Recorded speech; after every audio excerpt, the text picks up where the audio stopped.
अरे हो वो ऑन पूरा जिला में नाम बा, यादव जी के काम बा, यादव जी के काम बा, यादव जी के काम बा, यादव जी के काम बा।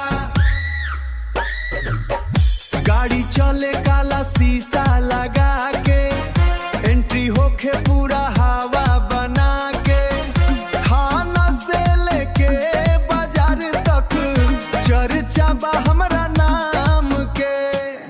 रंगदारी यादव जी के चलेला हो, देखी के दुश्मन सब डरेला हो, स्टाइल हमारा से टकराई ना, पूरा इलाका पे मारेला हो, पूरा इलाका पे मारेला हो, अरे पूरा इलाका पे मारेला हो।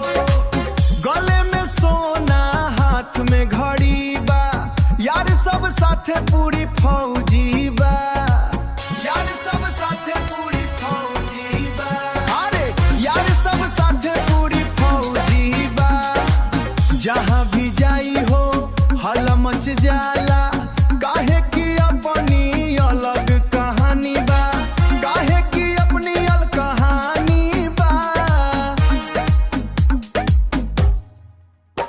रंगदारी यादव जी के चलेला हो, देखी के दुश्मन सब डरेला हो, स्टाइल हमारा से टकराई ना, पूरा इलाका पे मारेला हो, पूरा इलाका पे मारेला हो, अरे पूरा इलाका पे मारेला हो।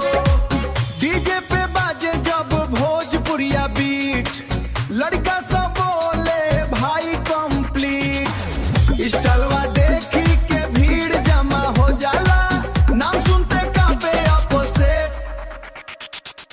पूरा शहर में नाम कायम बा, पूरा शहर में नाम कायम बा, पूरा शहर में नाम कायम बा। जे टकराई सोच समझ के, काहे कि अपना अलग नियम बा।